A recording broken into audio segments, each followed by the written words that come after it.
Jaarsummaa yookiin kootti dhufee jechuun maal jechuudha? Jaarsummaa kana yookaan kootti dhufee namoota akkamtu dubbatuu danda'a? Yoo biyyi takka biyyaaf biyyi wal dhabde jaarsummaan fixuun danda'ama? Qoraan murtii jechuun maal jechuudha? Qaallicha qabaachuu qaba. Dubartii qabaachuu qaba.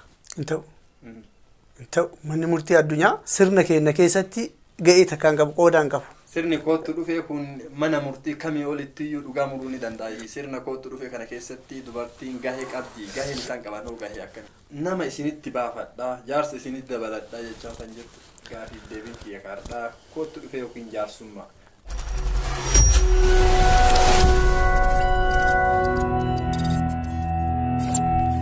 Assalaamu alaikum warahmatullahi wabarakatuh. Ashama harka fuunee sagantaa addaa tokko qabatee isiniif dhiyaatee jira.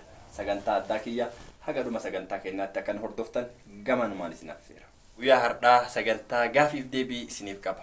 Akka nama qorataa aadaa Oromoo, seenaa Oromoo qorateetti sirna Oromoon ittiin rakkoolee garaagaraa furatu sirna jaarsummaa yookaan kootti dhufee irraa waan garaagaraa akka uummata keenyaaf qooddan gaafiif deebii itti isin dhiyeessee irra deebiin gara Oroo 360tti dhufuu keessaniif hedduu galatoomaa isiniin jedha. Toletillee galatoomii yeroo dura deebitee istiidiyoo keetitti naaf yeroo keetiif maqaa keetii fi maqaa hordoftoota keetiitiin galatoomii isin jedha. Hayyee ulfaadhaa isinis irra deebitanii naa dhufuu keessaniif mee jalqabuma irratti jaarsummaa yookiin kootti dhufee jechuun maal jechuudha? Jaarsummaa jechuun akkuma ati dura kaaftee sirna ittiin wal dhabbee furanidha. Sirna ittiin wal dhabbii furan. Sirni kun maal jedhama? Jaarsummaa jedhama.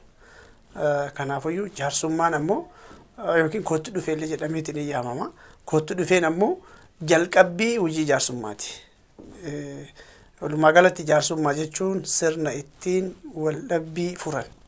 Sirna ittiin furmaata fala itti barbaadan jechuudha. Jaarsummaa kana yookaan kootti dhufee namoota akkamtu dubbatuu danda'a? Nama akkamtu dubbata? Nama heeraa fi seera beekee ta'uu qaba. Heeraa fi seera uummanni Oromoo kaleessa tumate beekuu qaba. Heeraa fi seera gaafa isin jedhu fakkeenyaaf uummanni Arsii heera tumate qaba, seera qaba. Kana beekuu qaba, gosoota heeraa beekuu qaba, gosoota seeraa beekuu qaba. Akkasuma immoo gosoota yakkaa beekuu qaba. Yakki gosa meeqa qaba? Yakka xiqqaarraa guddatti. Fakkeenyaaf yakka salphaa, yakka jiddu galeessaa fi yakka lubbuu namaa waan jedhutu jira. Kanaafuu sadarkaa yakkaa kana beekuu qaba jaarsummaa dubbachuudhaaf. Maaliif jennaaniin gaafa gosoota yakkaa kana beekni yakka uumame furuu hin danda'u waan ta'eef dursee osoo jaarsummaatti hin seenne duratti inni nama heeraa fi seera beeku ta'uu qaba. Nama bilchaataa nama uumee dubbii hambaa beeku ta'uu qaba. Nama gosoota yakkaallee addaan diigee beeku ta'uu qaba. Yakki tokko murtii isaa waliin. Seerri gaafatuma murtii qaba. Murtii isaa waliin waan raawwatame san beekuu qaba. Jaarsummaa tokko laaluudhaaf jechuudha. Hayyee jaarsummaa keessatti fakkeenyaaf akkuma maqaan isaa jedhu jaarsummaa yoo jennu maanguddoo jechuu dandeenya, jaarsa jechuu dandeenya. Kootti dhufeen wanta waan kana akkaataa ittiin eegalumsa sirna kanaa jennee yoo fudhanne fakkeenyaaf namoota sirnoota wantoota akkanaa beekuu yakka gosoota yakkaa beekuu heerota akkanaa beekuu jettanii jirtan. Fakkeenyaaf umriin isaatis yoo jaarsan ta'in dargaggeessas yoo ta'e jaarsummaa yookiin kootti dhufee dubbachuu ni danda'a jechuudha. Jaarsummaan sadarkaa qaba. Jaarsummaan caasaa sirna gadaa irratti ilaalamuu fi caasaa sirna gadaatiin alatti ilaalamutu jira. Jaarsummaan caasaa sirna gadaa irraa dhimmi tokko waldhabbii wahii uumamee waldhabbii uumamee san himannaan abbaa gadaa bira yoo dhufe jaarsi himannaa abbaa gadaa irraa fuudhu sun jaarsa beekamaa uummanni beeku. Ka uumee harkaa qabu nama akkasiisan ta'uu qaba. Achi asitti ammoo akka seera asaasatti akka iddoo qubattee jirtutti bakka jirtutti waldhabbii wayii yoo galee ati uumee dubbii sanii yoo beekte yeroo sanitti namni bakka san jiru battala san jiru si waan ta'eef jaarsummaa san fudhattee akka humnaatiin araarsuu ni dandeetta. Waan san fixuu ni dandeetta jechuudha. Waan ammoo humna keetii ol ta'e jaarsota beekamoo warra akka qoraa murtiitti yookiin gosoota irraa bakka bu'anii yookiin qubsuma irraa bakka bu'anii dhimma waldhabbii kana laalan hubannoo waan kanaa qaban namoota sanitti affeeruu dandeetta jechuudha.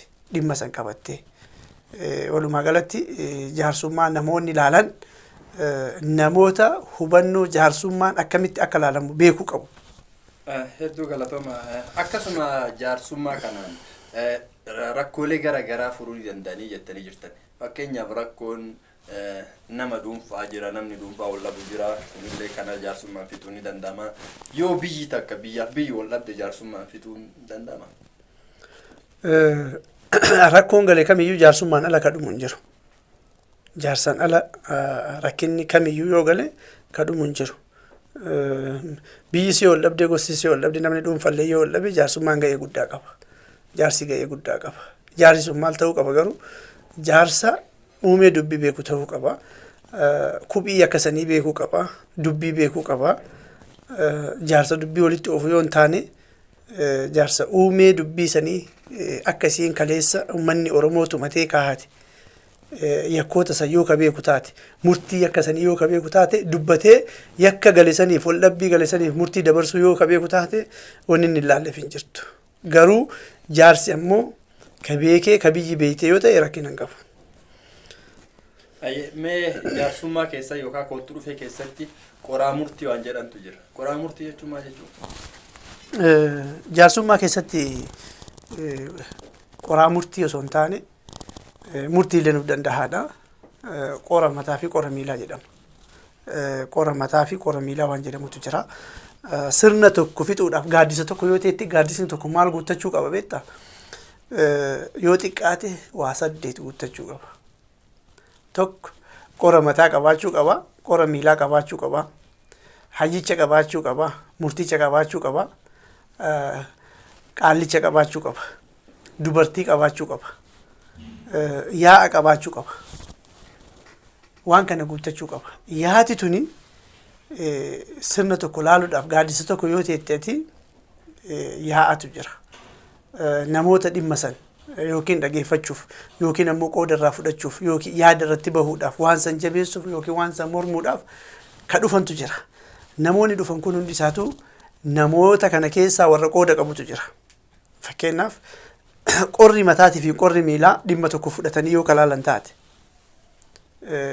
qorri mataaf qorri miilaa qorri mataa eenyu ta'a, qorri miilaa ammoo eenyu ta'a. Qorri mataa eenyu ta'a? Nama dhimmi sun itti himatame, nama miidhamaa san bakka bu'ee dhufu jechuudha. Miidhamaa. Qorri miilaa ammoo nama himatamaa san bakka bu'ee dhufu. Jara lamaan kanatu ol yaama. Dubbii tanarratti. Isa kun jiraachuu qaba. Gaafa jarri lamaa wal yaaman hayyichi jiraachuu qaba. Qajeelte ka jedhu. Qajeelte. Dubbii akkanumaan jaarsonni lamaan akkuma isaanii ta'etti hin dubbatan. Hayyichi uumee dubbii beeku, kan akka san raawwatame akka itti dubbiin dubbatamu beeku, qori lamaan kun akkaataa isiin akka dubbii kanarraa jarri hin dabneef ka eegutu jira hayyichi. Qora lamaan tan akkamitti teessisanii wal fuullee teessisan akkanatti, wal maddiin teessisan. Akka isiin dubbii tan hin dabsineef, akka isiin dharatti hin mayneef, akka jarri lamaan walii galanii dubbii tan hin balleessineef akkana wal fuullee teessisanii. Teessumti jira akkana. Gaafa kana gaafa qorri mataa waamee qorri miilaa jalaa awwaatee waliin haasa'an. Haasa'a kana keessatti namni tokko ka qora kana keessa dubbii tana yoo ka dabsu taate, yeroo qoru qora kana yoo ka irraa dhabu taate, hayyichi maal jedhaan? Qajeelte jedhaan. Qajeelte uuma nan baata naan bultee, qajeelte uuma irraa dabdee fi qajeelte akkanatti deebitee qortaa fi qajeelteedhe qora san qajeelcha. Akkanumaan ani jaarsa jedhanii dubbii takka fudhataniitumaan jalqabaa gadhumatti itti deemuu hin danda'an. Hayyichi uumee dubbii sanii kubii dubbii sanii beeku, bakka kubii dubbii sun itti caccabtu beeku jiraachuu qaba. Yookaan ijaarsonni maal godhu? Micciiraa oolan. Dubbii tana hin micciiramti. Micciiramnaan ammoo dubbiin hin cittu. Kanaaf hayyichi dubbii kubii beeku. Ka yoo jarri irraa dabdee micciiruu barbaaddu inni qajeelchuuf bira jiraachuu qaba.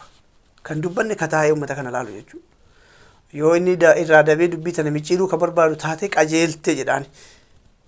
Uumaan dubbii tanaa akkanatti bultee kubiin isii akkana deebii qori jedhaan qajeeli. Ayyee galatooma amma waan tokko ta'atii fi qora miilaa jettan. Fakkeenyaaf akka amma seera addunyaan tun ittiin bultu mana murtii jedhanii fakkeenyaaf yoo waan akkanaa kana yoo laaltu waan kanaan waan hedduu wal fakkaatu qaba. Fakkeenyaaf amma qora mataa qora miilaa ka jettan kun qorri miilaa nama waan itti galansan ka miidhame san yoo ta'u abukaatoo qaba yoo jenne.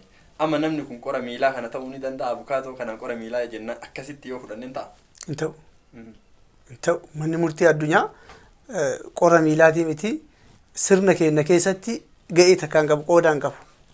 Qoodaayyuu kennuuf hin dandeenye. Tartiiba isaanii haga tokko fakkeessani.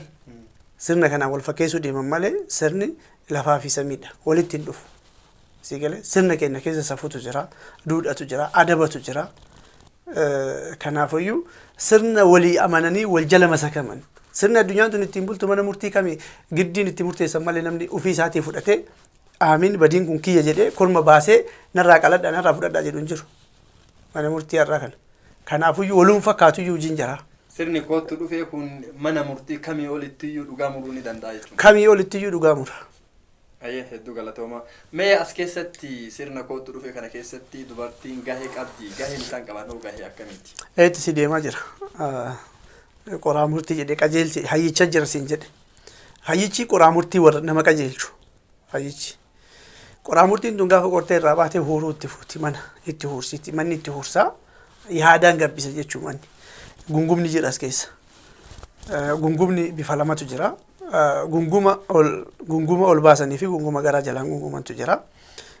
Gunguma jaarsummaa gunguma yaa'aa ol baasanii gungumatu. Gunguma ammoo caasaa sirna gadaa gunguma abbaa gadaa ammoo garaa jalaan gunguman itti waliin fuudhan jechuudha. Sani sagantaa biraa keessatti gungumni maal akka ta'e keessatti ilaaluu dandeenya. Kanaafiyyuu gungumni itti fuudhan mana kanarra manni itti gunguma jechuu warra as keessa jiru kun ka yaada san deeggarullee ta'e ka yaada san faallessullee ta'e namni hundinuu yaada ofii itti bahata.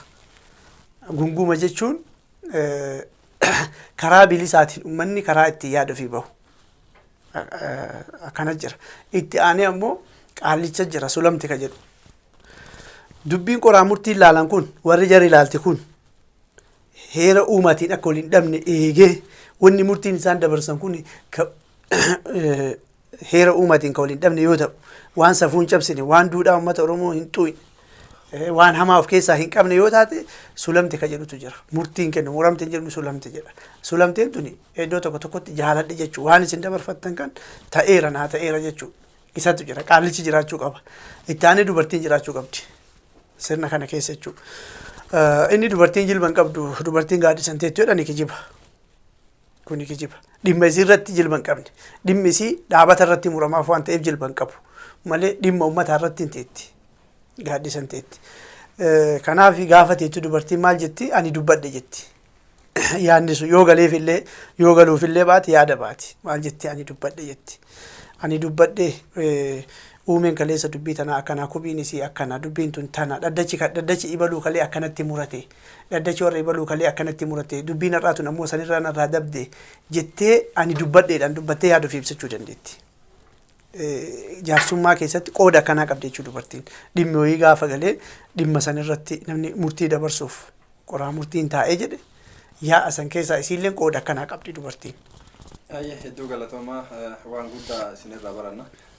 Ammas achuma irratti fakkeenyaa fi dubbii takka jaarsummaa yookiin kootu dhufee tokko taa'anii dubbii tana erga goola barra gahanii namni lama wal dhugaan lamaan mootu jira.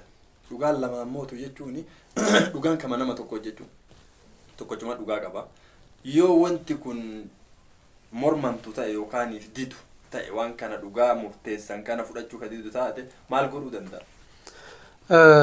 Namni tokko qoraa murtii ilaalee badii isaa qulqulleessee baasee agarsiisee inni ka didu yoo taate immoo waliin hin dhibbatan. Aantichatu jira. Aanticha jira. Aanticha jechuun nama kanatti aanu. Nama kana qabachuu danda'u isatti murtii dabarsanii nama kee qabadhu jedhaniin. Murtii saniin aantichi nama san qabata. Nama sana immoo diduu hin danda'u. Kanaafiyyuu karaa kamiinuyyuu sirna jaarsummaa araaraa kana keessatti aadaa Oromoo kana keessatti namni tokko ka'eetiin naan ta'u murtiin isin dabarfattan naan ta'u jedhee ka'ee diduu hin danda'u. Maaliif jennaaniin aanticha tochi jira aanticha irra kaayani nama isatti aanu jechuudha. Isatu qaba. Nama isinitti baafadhaa jaarsa isinitti dabaladhaa jechaa kan jirtu. Inni suni yoo teessumti irratti waliin galini. Ka jaarsa dabalatu jaarsa dabalata. Fakkeenyaaf qorri lamaan gaafa wal qoraatiin hin jiran qorri lamaan yeroo wal qoranitti yoo walii galuu dadhaban murtiirra gahuu yoo dadhaban jaarsa dabalatan. Murtiirra gayanii hayyichi qajeelti kaa'ee yaati itti gungumtee abbaa murtii dabarse taananiin murtii tana inni fudhachuu yoo baate aanticha fudhata aanticha dabarsan malee diduu hin danda'u akka seera walii galatti jechuudha. Malee abbaan murtii hin kennu qorti lamaan walii galtuyyuu yaati manni jechuu namoonni sagantaa san irratti hirmaatan irratti walii galuu qaban waan san irratti fudhatuu qaban amansiisuu qaban uummata san. Hayyee kabajamtootaa fi jaalatamtoota kiyya sagantaan kiyya akka guyyaa har'aa akkuma jalqaba irratti isinitu hin sagantaa gaafiif deebiin kiyya har'aa kootu dhufee yookiin jaarsummaa hayyuu kenna barreessaa kitaabilee hedduu Muhammad Kadir hangaafii har'aaf isinii qabadhee xumuree jira mee as keessatti wanti ibsamuu qaba jetta yoo jiraate itti nu dabalaatii sagantaa keenya golaba. Sirna kootu dhufee keessatti egaa haganaa miti amma waan xiqqoo irraa haasofne sirni jaarsummaa sirni kootu dhufee tartiiba qaba. Yoo xiqqaate jaarsummaa takka dubbachuudhaaf jaarsummaa san keessa wanti jiru qabxii 20 oli 8 tarreeffan kaa'e sun yaa'a. Namoota garuu ammoo akkaataa qoraa murtiin sun adeemsa jiru keessatti shanachatu jira dachaafadhitu jira dheessetu jira ari'atu jira shanachatu waa baay'eetu jira.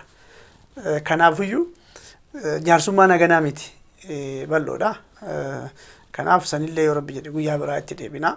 Ammaaf ammoo maal jechuu barbaadanii namoonni jaarsummaa dubbatan rabbi haa sodaatanii namaa miti. Gaafa jaarsummaa dubbachuu deemtatti uumaa wal dhabda. Akka rabbii wal dhabaa deemtu beekamaadha. Dubbii takka yoo dabsite rabbii wal dhabda. Dubbii namni sitti hin beekne ati dabsuu hin beekne uumaan ammoo akka ati dabsite waan beekuufi uumaa wal dhabaa jirta. Maal jedhanii cubbuu manaan bayaniin alaa galanii jedhan. Kanaafiyyuu warri jaarsummaa dubbatu ufaa laalu ufaa eegu arraba qajeelaa qofa osoo hin taane hayyummaa dandeettii fi mul'isuu qofa osoo hin taane waan hojjechaa jiru kana keessatti jaarsummaa dubbachaa jiru kana keessatti uumaan nutti dallana uummanni nutti dallana bor ilmaan teenya zajaan kun ilmaan teenya wayii dhaqqaba wani nu amma goonu kun kana laaluu qabani akkuma itti dhufe dubbachuu hin qabani. Kanaafiyyuu warri halangee magaalaa bitatanii gabaadha. Halangee sila yookaan gosan namaa kenna yookaan daddachan namaa kenna yookaan qubsuman namaa kenna yookaan diikan namaa kenna. Uummata beekee sii kenna jechuudha halangee ittiin waa tajaajiltu. Amma halangee jaarsummaa halangee bitatanii gabaa bitatanii anabbaa halangeeti jedhanii halangee qabatanii jaarsummaa laalan. Wanni kun safuu guddaadha waan ta'eef nama qofaan osoo hin taane uumanillee wal dhabaa jirra. Gaafa kana goone kanaafiyyuu namoonni akkasii sun ufaa laalanii jedha guyyaan guyyaa jaarsummaati waan ta'eef namootuma jaarsummaa dubbatanii ergaa dabarsa dhaloonni ammoo namoota jaarsummaa dubbatan kana hordofanii akkaataan uummanni keenya kaleessa itti wal araarfatu itti dhimma tokko itti fixatu akkam akka inni ta'e hagamta akka inni bakka guddaa akka inni qabu adabaa fi safuu akkamii akka inni qabu irraa haa baratanii jedha kanumaan hin goolabuu barbaadanillee. Hedduu galatooma waan hedduu akkasiin irraa barannu abdii qabaa. Kabajamtootaa fi jaalatamtoota hordoftoota chaanaalii Oromoo 360 sagantaa kiyya kaardhaa asumaan goolabaa haga sagantaa biraatti walitti deebinutti warri chaanaalii kanaaf haarawaa taatan sabiskiraayib godhaa gara maatii keenya dabalamaa isiniin jecha horaa bulaa deebanaa nagahaan jiraadha.